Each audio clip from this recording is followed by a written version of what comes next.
another episode. Actually, this is the first episode of 2022.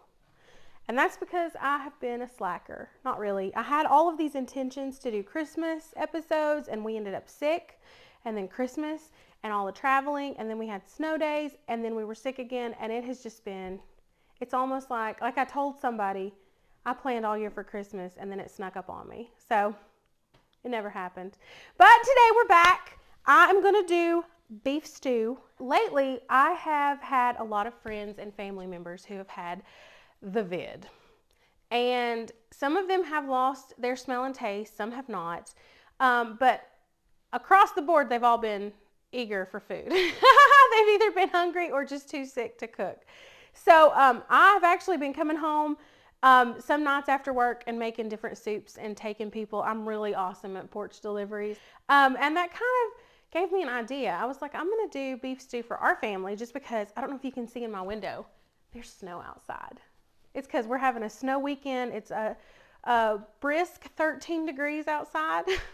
So it's soup weather. And beef stew is a soup that you can make ahead, and you can actually like ladle it into red Solo cups, stick it in your freezer, and once it's frozen, you can break the cup, throw those like soup cubes in a Ziploc bag, and then if you're sick, if you have the vid, or if you just are coming home late because you got stuck at work, you can easily pop it out of a Ziploc bag, either throw it in a pot on the stove or put it in the microwave, and you've got fresh, home-cooked soup. And beef stew's perfect for that because it freezes well, it reheats well. So I'm gonna get started with my onion. You know, onions are, I think they're messy.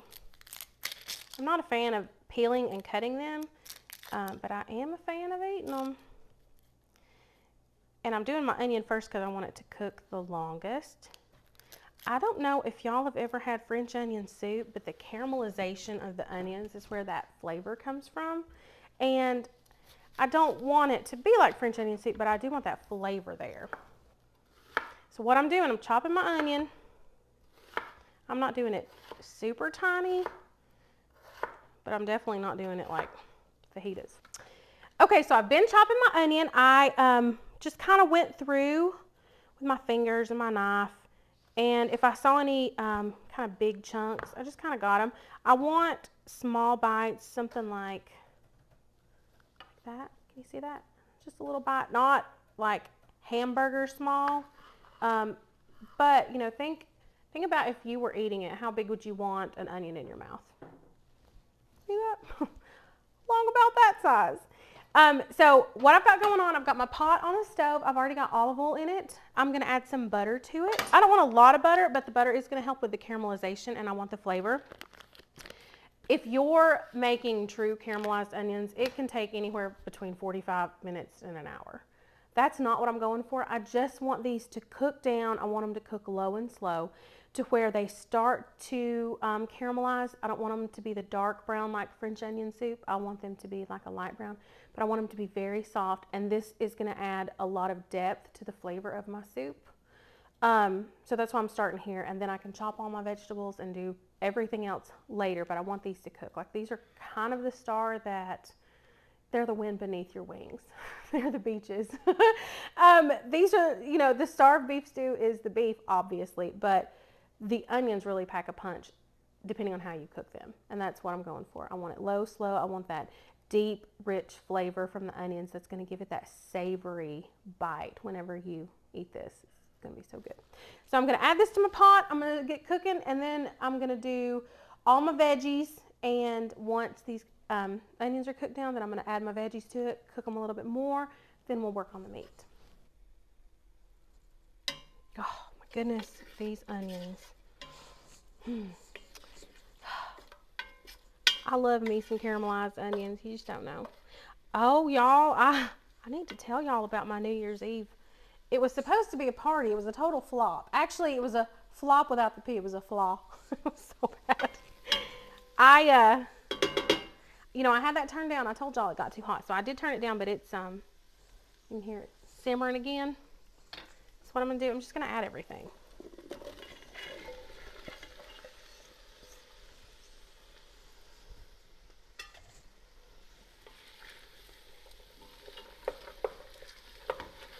And I'm just stirring it together so I can get everything kind of evenly cooked. Now keep in mind, we are going to add liquid and it's going to boil, so we don't want it to be, like this doesn't have to cook for 30 minutes so the food can cook down. Then we add everything to it. This is still stew, so it's still going to cook. I just wanted onions to cook longer because I wanted that caramelized flavor. So I'm just going to let these cook.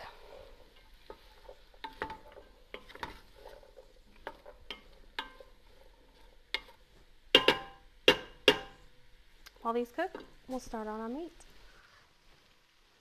Okay, y'all, you can see how I have cubed this up, small bites, and I'm on my last steak. Okay, come with me. Okay, I've got an empty pot. I dumped all my, holy cow, that's hot. I dumped all my cooked, I'm gonna leave that there because that is a hot bowl. And I'm just gonna add a little bit of olive oil so my meat won't stick. But y'all, get my other pot holder because this really does get hot. See all my, you know, cooked on bits down in there? That's gonna be a lot of flavor. I don't want that to go away. We're gonna deglaze that pan in just a second. So I'm gonna get my meat and y'all can see small bites. And I'm just gonna kind of do it in batches because I want to get a good sear on the outside of these. You want it to be cooked on the outside, juicy on the inside. You're gonna get a lot of flavor on the outside just from cooking it. Plus I want some of my meat, I don't want it to stick in the pan per se, but I do want a little of the bits to be down in there because I'm going to deglaze this pan and then we're going to add everything back in. So everything that's been in the pan, or I'm sorry, everything that's been in the pot or that is going in the pot stays in the pot. I'm not going to take any of this out and like wash it or throw it away or whatever. Anything stuck on is going to be used because that's going to be extra flavor.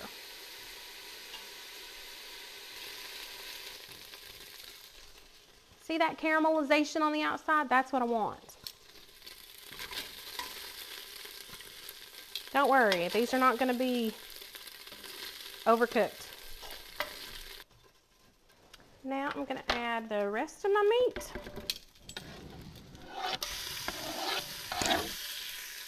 Whew.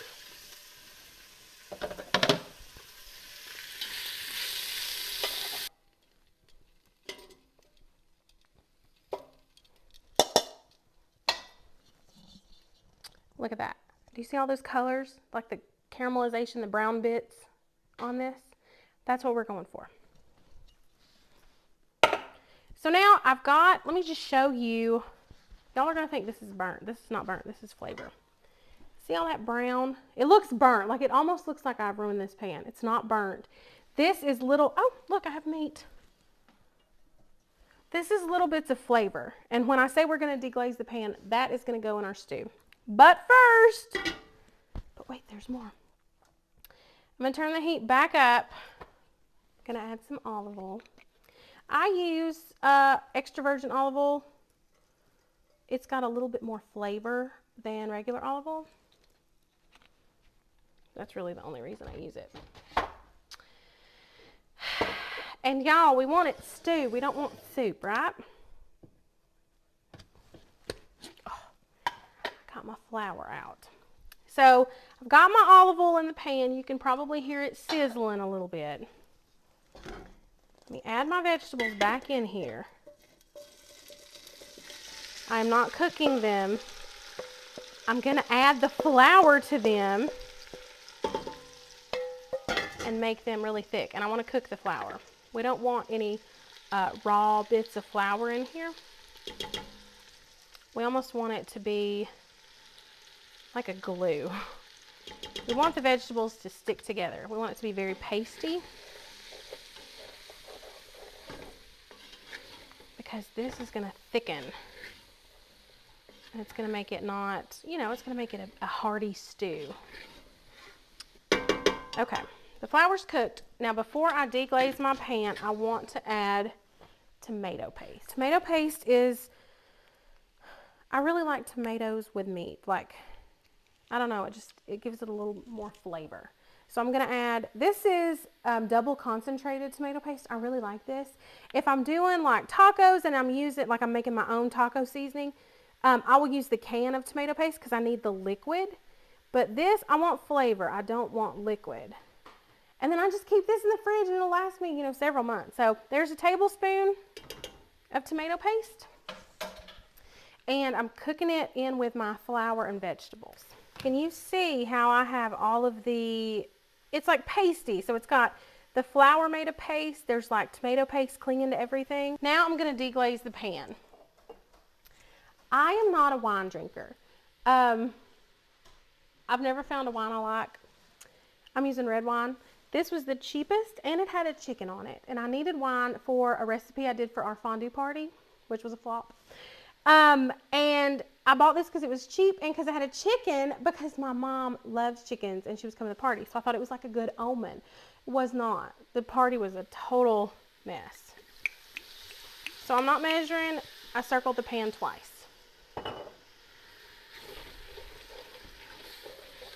So this wine is just going to deglaze the pan a little bit. And now I'm going to add my beef stock. I got, sometimes at Walmart you get what you get and you don't pitch a fit. They didn't have beef stock. I like beef stock, but I found beef broth. So that's what we're going with. This is like a big box. I'm going to use it all.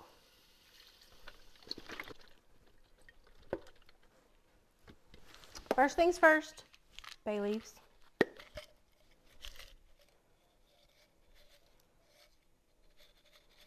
I'm gonna add, looks like 3, it's really like 2.5.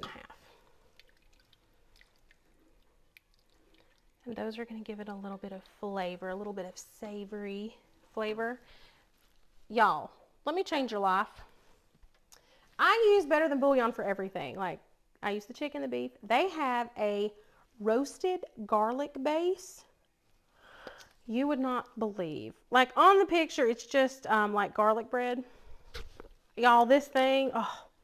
So it's the same. I've never just tasted it straight, but it's the same smell as if you roasted like several heads of garlic and pureed it. Like if you roast them in the oven for an hour and let them get good and dark. See how dark that is?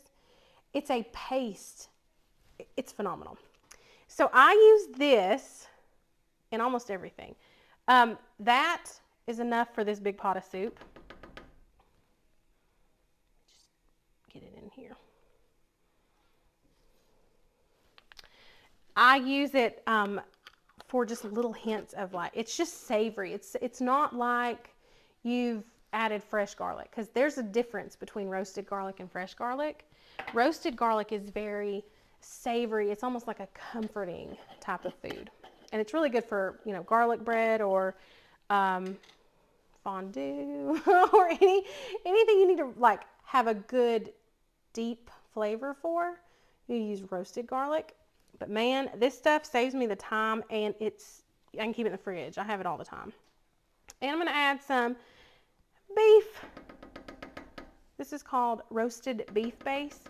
I'm adding this because I don't have chicken stock or beef stock. I wanted beef stock. I got stuck with beef broth, and I just want a little bit more beef flavor. So I'm going to add that in there. Worcestershire. I don't even know how you say it.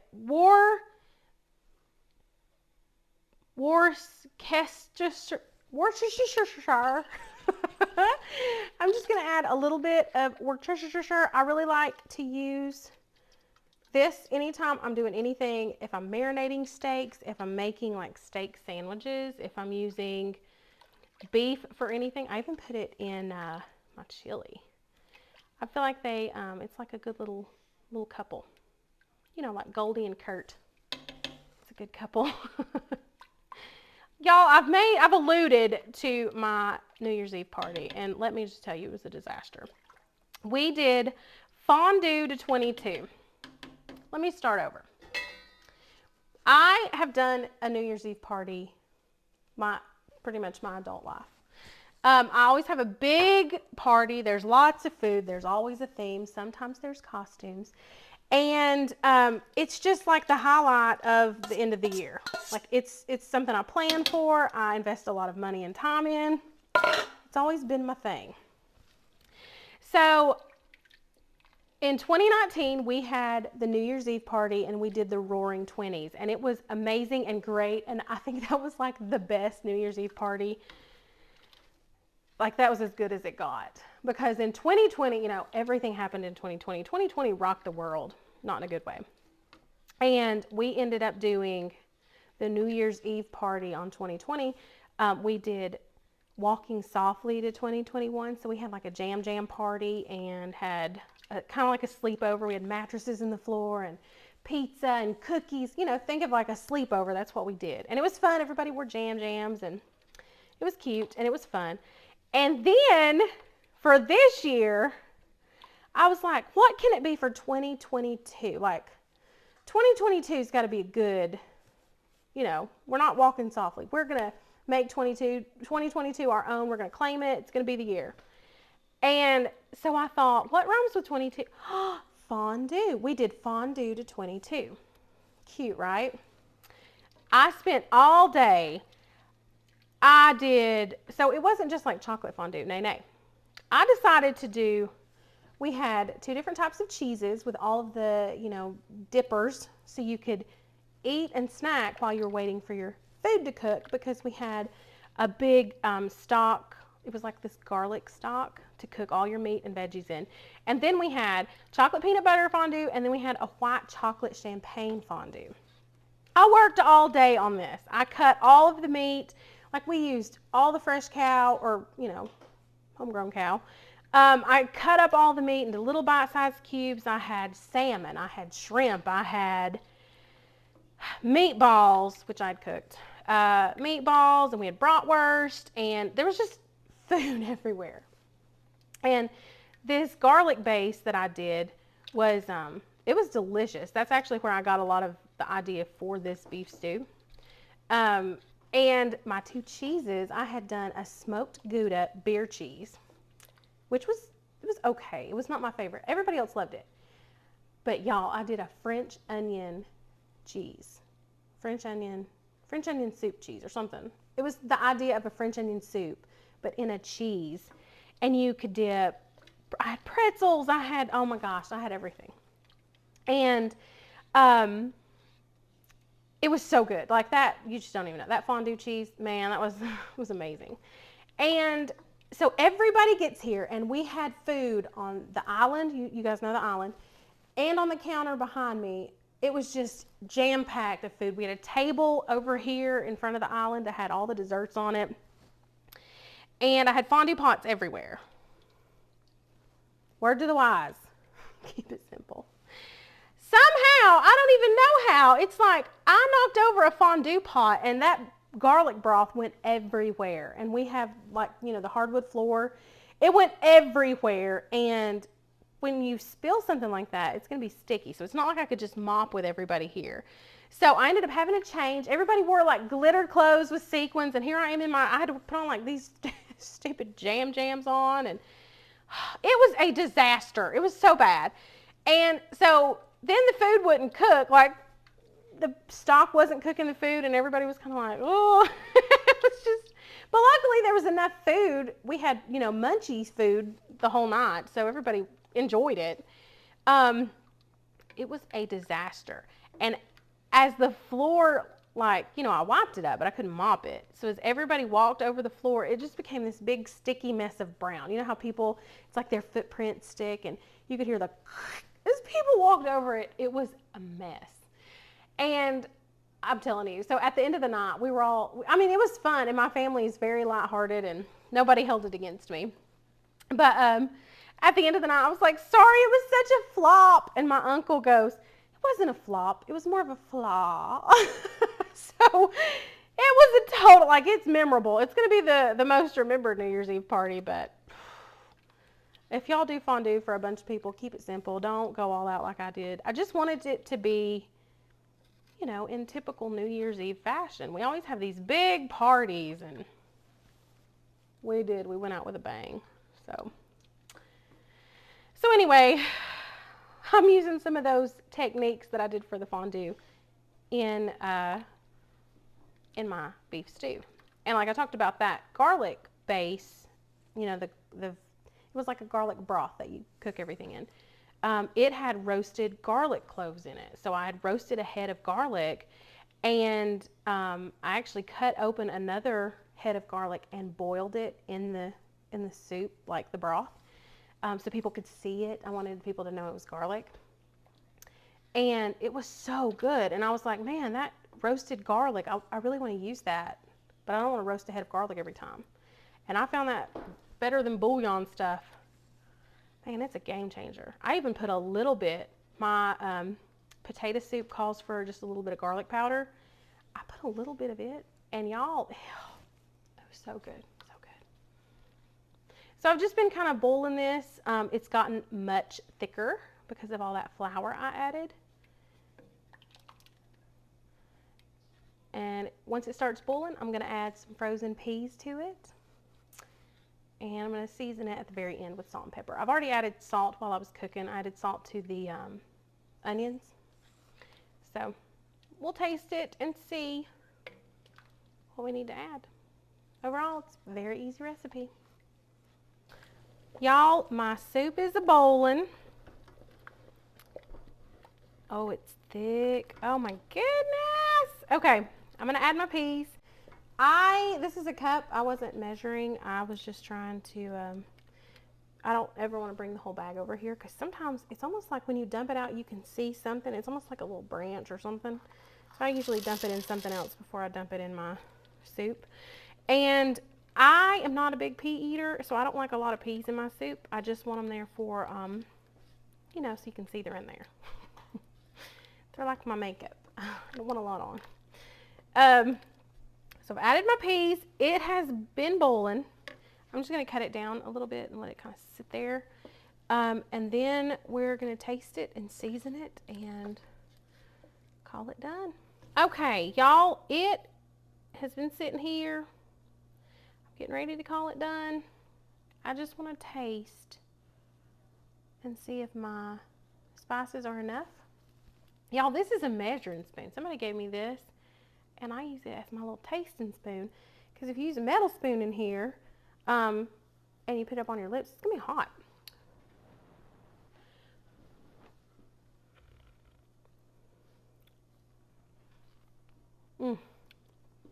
That's good. So it's salty enough. I'm gonna add a little pepper. It's really good. It's hearty. Oh my goodness. My husband's got my pepper.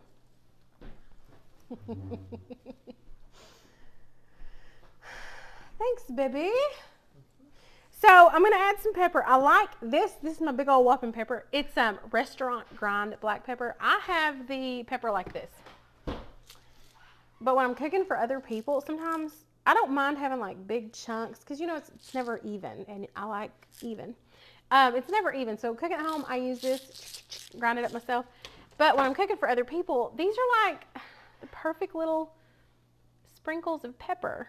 You don't have any like crunchy pieces. So add a little pepper. I use that stuff for everything, especially when I'm cooking for people. I want it to be perfect. Okay, y'all, I want you to see it. And then I'm going to call it done, because really, this looks so good. Check me out. Look at that. And see what I mean by those little bites? Small bites, cook nice. Look how pretty. Look at my meat, my little pieces of meat, my potatoes. Wouldn't y'all want to eat that? So that's it. That's my beef stew. It didn't take me hardly any time at all, and I'm going to have enough to feed my family, my little granny and my little papa, and I'm going to freeze some. And that way, you know, whoever needs some can have it if I don't have time to make it fresh. So y'all, I want you to definitely give me the likes, subscribe to my channel, because I will be a little more dedicated than I have been. I have to now. Check out my apron. My friend Annie got this for me. It's this Amber's apron. She got it for me for Christmas. So, subscribe to my channel, give me likes, and if you have any recipe suggestions, leave those in the comments. You can also find me on Facebook. Just search for Amber's Apron, and you can interact with me there. I reply to messages, I reply to comments, and I also use that as, you know, a little tool to throw out things I don't want to make a video on. So if I make, you know, something that's extremely delicious, then I take a picture of it, boom, posted, and y'all can see the recipes and all that good stuff. So subscribe, find me, follow me, and I'll be throwing out more videos. Oh my goodness, what a perfect opportunity to say I'll be dishing out more videos, especially now that we're over our little sick spell. So if you have anything that you want me to make, hit me up on social media and I will make it for you. In the meantime, I want you to make this, taste it, and tell me what you think. Y'all stay warm.